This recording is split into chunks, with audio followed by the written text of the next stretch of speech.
طب هو سؤال كل نفسه يفهمه، انت ليه عملت وبتعمل كل ده؟ ازاي؟ يعني ليه من الاول قلت لا مش ساجد وعاندت وخليت كل اللي حصل ده يحصل؟ انا عملت كل ده عشان كنت عايز تقدير ليا اكتر. كنت عايز ابقى انا زي ما انا، افضل قوي، وانا اللي دايما يبقى ليا الاحترام. ما يجيش مخلوق تاني اضعف مني من طين ياخد كل الاحترام وياخد المكانة ويبقى هو الاهم من كله. ليه؟ هو مش احسن مني، انا اللي احسن منه 1000 مرة. عملت كده علشان ما بقاش مجرد زي ما انتوا بتقولوا عروسة بخيط تتحكم فيها، اعمل كذا اعمل، ما تعملش ما عملش. لا، انا عايز يبقى ليا كلمة، يبقى ليا قرار. فقررت ان لا، طب انا هخلي الكل متشتت والكل يضعف، واثبت ان الطين ضعف والنار هي اللي فيها القوة. بعمل كل ده علشان اللي بيتأمروا ويمشوا على عهد معين يخلفوه، ويبقوا على عهد معايا انا وليهم الحرية الكاملة في اللي نفسهم فيه. انا ما بضربش حد على ايده ولا باذي حد، انا يا دوبك بديك طرف المعلقة واديك النصيحة، وانا عارف انك هتسمع نصيحتي وتكمل معايا للاخر. بعمل كل ده عشان، بص، الاجابات كتير بس احسن اجابة اللي قلتها لك، انا الاهم. فكنت عايز ابقى الاهم. لو فضلت حد عليا، طب هخلي كل اللي متابعين عقيدتك يخالفوك عشان تعرف بس اني قوي، وهم اللي من ادم ضعفة زي ما انا قلت. بعمل كل ده علشان غلطت غلطة وشلت حسابها لحد النهاية، وانت وكل بني ادم خطائين ودايما تسمعوا كلامي وبيتغفر لكم برضه. فبعمل كل ده عشان افضل اخلي الناس معايا واثبت ان كلامي انا الصح، وان في كتير يقدروا يقولوا لا ويقدروا يبقوا عصيان حتى لو هم بيتغفر لهم. اه منك انت، ده انت شطاه. سؤالي بقى ليك، ليه بتحرم نفسك من المتعة اللي انا بقدمها لك في اوقات كتير؟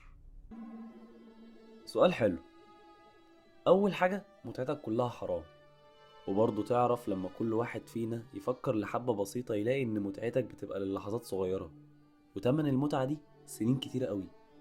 ممكن يحصل لي بدل العقاب 100 بس لاني عملت المتعة دي بسببك، فبالعقل لازم امنع نفسي. وغير كل ده ممكن في لحظة تسليم نفسي للمتعة دي اموت، وتبقى اخر لحظة في حياتي، لحظة ضعف، ابقى خلاص مكاني العذاب، مفيش غيره. ده انا ممنعش نفسي، ده انا لو بايدي اربط ايدي ورجلي عشان لا اعمل الغلط ولا امشي في سكته، فاحرم نفسي من غير ما افكر. وكمان تمن اني امنع نفسي من متعتك الحرام مكافأة من ربنا. اغضب ربنا عشان خاطر ساعة انبساط بحرام؟ انت ليه دايما متشائم؟ ما ممكن تتمتع عادي وترجع تصلي وتطيع زي ما انت عايز بعدها. بقولك ايه، انا مش صغير عشان يتلعب في دماغي بكلامك ده. انا زي ما قلتلك مش هستفيد حاجة لما تبقى اخر لحظة في حياتي عاصي. ما كنتش اعرف انك قلبك رهيف قوي وخواف كده. ايوه خواف عادي، بخاف من ربنا لان ربنا في ايده كل شيء. مش انت اللي في ايدك تعاقبني او ترزقني او تمنع رزقي.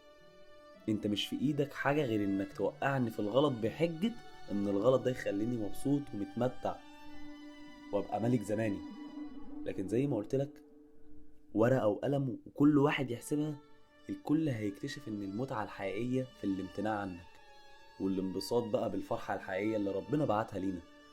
وبعدين بصحيح، انا غلطان في نقطة. هو ايه الممتع اللي انت بتقدمه ملوش بديل حلال واحسن منه؟ مش فاهم. اللي مثلا بيتفرج على الإباحية ومتفاعل معاها، ما في الجواز حلال ويقدر يكون أسرة والشهوة تبقى بالنسبة له حلال في أي وقت. اللي بيشتغل صح ويذاكر مشروع كويس يقدر يكسب ويبقى غني، مش لازم الواحد يسرع علشان يبقى معاه فلوس. اللي بيشرب مخدرات علشان ينسى، لا بتنسى ولا بتعالج، دي بتبوظ الجسم أكتر. انت ملكش متعة أساسا، كلها أضرار. هو في ضرر ممتع؟ ربنا مدينا كل متاع الدنيا تحت أمرنا في أي وقت، ونبقى مبسوطين وكسبانين دنيا وآخرة. لما الاقي كل ده في ايدي اجي اسمع كلامك انت، ابقى غبي وبفوت المتعة والاستمتاع الحقيقي من ايدي. الاغلبية ياما ومخليني سعيد. ما تقلقش، هيجي يوم ويتعلموا.